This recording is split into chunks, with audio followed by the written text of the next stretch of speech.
I get to introduce tonight's author, Adam Borba, who is here for The Midnight Brigade, his debut novel.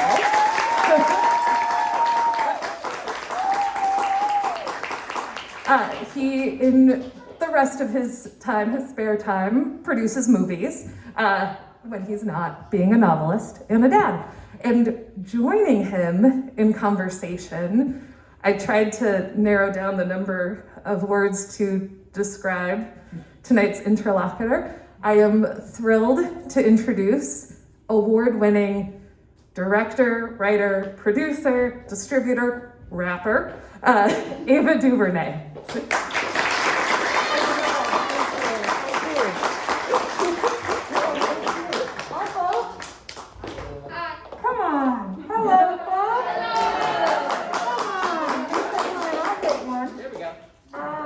This is the first time I've done this with an author. But the reason why I wanted to do it is because this is someone who's very special to me. This is my producer. I'm one of his filmmakers, and we made a film together called A Wrinkle in Time. And we were in the trenches, Adam.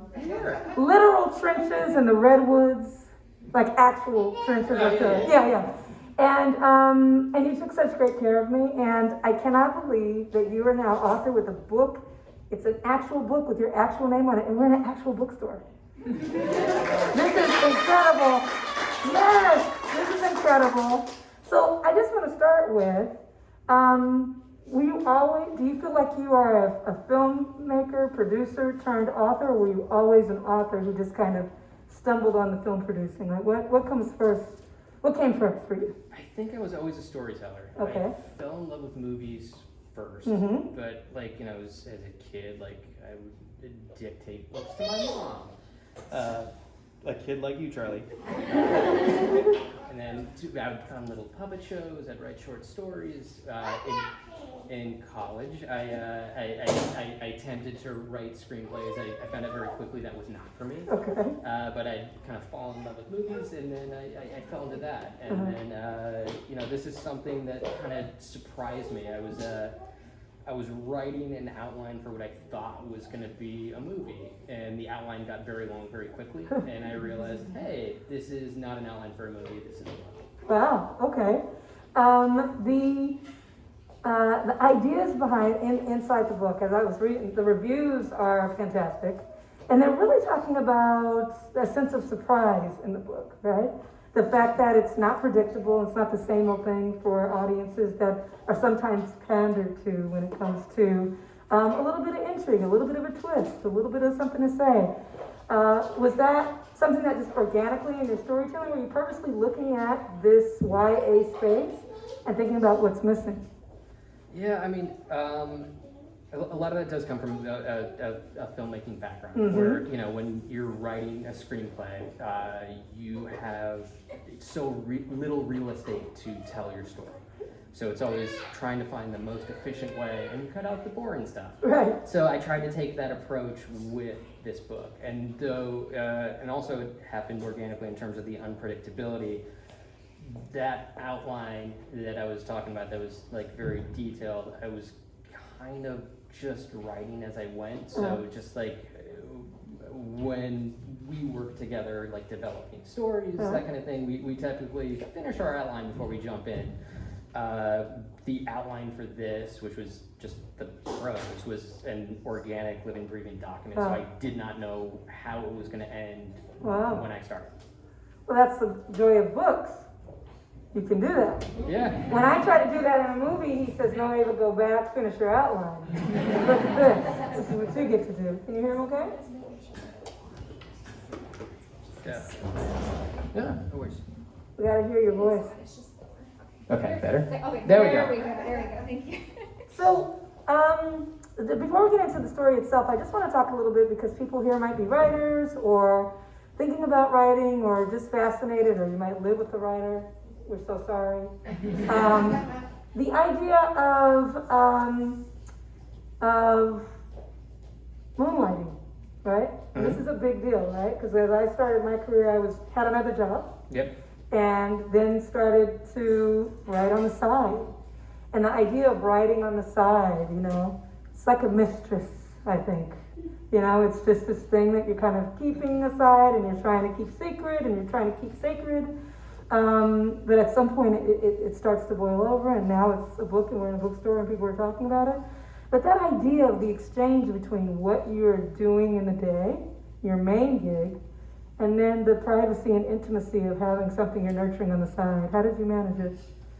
I wrote around my kids' schedules for one. Okay. So I would kind of wake up at 5 o'clock in the morning and then write till about 7:30 or whenever they woke up. And then I was a dad for a couple hours and then I would go to work. And then sometimes I would have the luxury of writing during lunch. Other than that, that was it. So it's kind of just finding the time and making yourself do the time. And I feel like writing is often a thing you do because you can't not do it. So once you get into a groove, you just kind of have to keep going. And it You wrote feels all good. in the morning at lunchtime? Yeah. No nighttime? No, I mean like at nighttime that was That's a rare. I've life, never heard you of a know? morning lunchtime. I heard of morning. Ava, you could be so productive. Obviously I can. I've heard of morning, you get up early, but and lunch? Yeah, and then the lunch wasn't heavy writing, it was kind of revising the Okay. stuff that I wrote poorly in the morning. Okay. Yeah. How long did it take? I write drafts of books in about 5 weeks. What? I mean, I keep revising as I go, but like, This is incredible. Okay, so share with us, how did the story come to you, and what is it? It's every storyteller. I believe every story, no matter how imaginative and how out there, or in a different period, or there's always a kernel for a great writer that connects back to you. So tell me what that is in this book for you. yeah, so there's a couple of things. Like initially I was looking for a movie about a troll, and I couldn't find what I was looking for. As one does. Yeah, we did. And then my wife is from Pittsburgh. We go there The every book year or set two. in stories in Pittsburgh. I was wondering why. Now I know. Okay. And Pittsburgh has 446 bridges, and that's more than the city of Venice. It's because 3 major rivers run through the city. I didn't know this until I got engaged. But Then she told you all the details of Pittsburgh? yeah, I mean, my joke with Aaron was just like, where's the Pittsburgh Bridge? And just like, there's 446 bridges. So it's kind of staring at one of those bridges one day. It was kind of the kernel of it. Of just like, there's so much bridges, they cover so much, there must be so much under there. How cool would it be to find a troll living under one of those bridges? And then taking a step further, how cool would it be to find a troll living under one of those bridges and then keep it secret with your friends? And that's the premise for this book. Okay, let me go back to I was looking for a story about a troll. Mm-hmm. Why? What is it about that figure? Yeah, I mean, it's big, it's menacing, it's protective, it's mythical. There is not there isn't a definitive troll story. Like they're the bad guys and things, and just like, why are they the bad guys? If they're protecting bridges, they must be doing something. Right. And it felt like an interesting character for a movie for kids. So that's kind of where I started. Okay, this is great. So one of the core pieces of this is about friendship. And can you talk about a little bit about, as you're tackling this idea of trolls and the bridge and hiding from friends what were the things that you wanted to say about union and connection between not just people but beings that you feel were important to get in here for young people? Yeah, I mean, there's a lot of lessons and ideas about friendship in this, but a big part is like a give and take in terms of what you bring to the table in terms of a relationship with a friend and as a person. Like, what are you doing to make the world better? How are you helping your friend? How are you supporting your friend? And there's a lot of different ways that these characters learn that lesson, and each of the 3 main characters kind of has a takeaway and a different life lesson and a different understanding of support. And how friendships, the best friendships, challenge us. Absolutely. push us to grow in places that sometimes are uncomfortable, right? Push us to protect each other and defend each other in ways that we might not have before. Like, I feel like all of that is in here. Yeah, absolutely. Yeah. So you have 2 kids. I do. And I'm just really interested in the YA part of it, right? Because this could have been a storybook, right? Could have gone younger, but this is like a middle school type of, why targeting? Because you have very little children. But what was the idea in targeting this age, this window? Yeah, I mean, like, middle grade is a genre of books that, like, I never stopped reading. Like, you know, I from the age of 7 on, I don't think there's been a year in my life where there weren't like 2 or 3 middle grade books that I read along with everything else. And I think it's also like a category that keeps getting better year after year. And I just kind of fell in love with it. Like, this stuff that's out there now is just unbelievable, and I wish I had it as a kid. Like, you know, you read the stuff by like Jason Reynolds or Rebecca Sten, and it's just like, my goodness. Right. So it's just something that I wanted to be a part of. Right. And I feel like the books, people read these again and again. Like, there's a handful of books on my shelf that, like, I've read that 3, 4, 5 times. Like, in the adult space, there's a couple things I've read 2 or 3 times, maybe. Right. But, you know, I love these stories. And they're formative. That age, I mean, I remember what I was reading during that time, you know, what I was reading. And those stories start to get into the DNA of who you are as a young person and start to form your ideas about yourself and the world. I mean, it's just a really crucial time. I think it's a fantastic area to focus on. But what's so impressive is that it's just not kind of the same old things.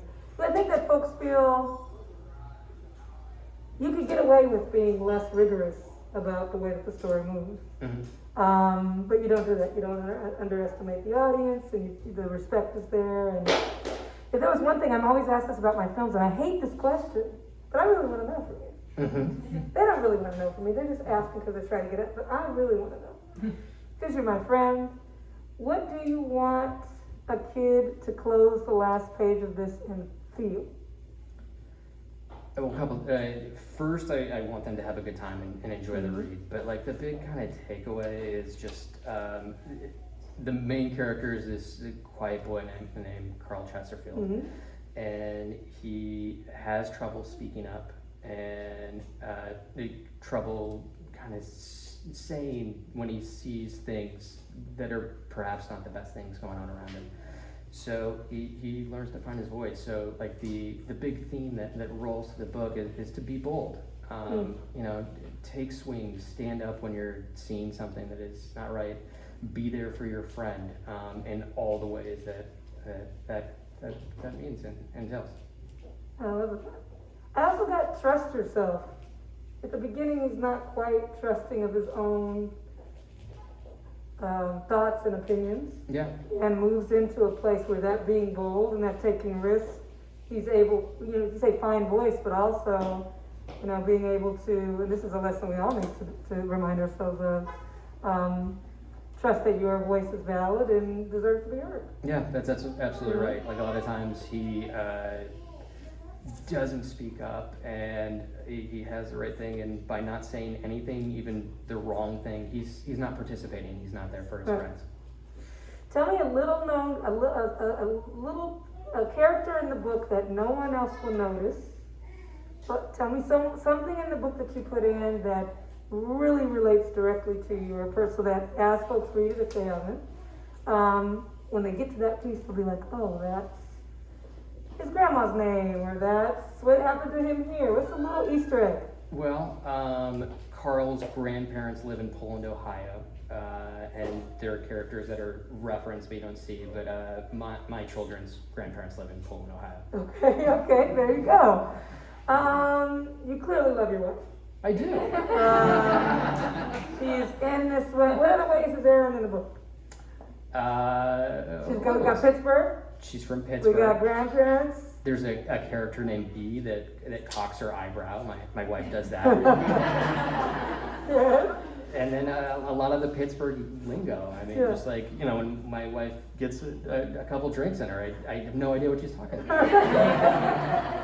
That's good, that's good. And so your baby's names, what are their names again? Charlie and Hazel. Charlie and Hazel. So is obviously the main character's name. What do you hope that they will see or think about you writing this book? I mean, it's a big thing. Your dad wrote a book, right? Your father is an author.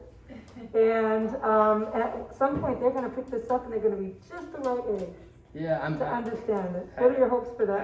I just hope we can get to a point where I can read it out loud to them and they will Understand. sit there. Good, good. I love that. Let's open it up for a few questions. If anyone has any questions about it, whether you've read the book or not, just the author's journey, right here. So I grew up with Adam in Palm Springs, California. And Adam, I guess my question for you is, this is a middle grade book. What memories were coming up for you as you were writing this?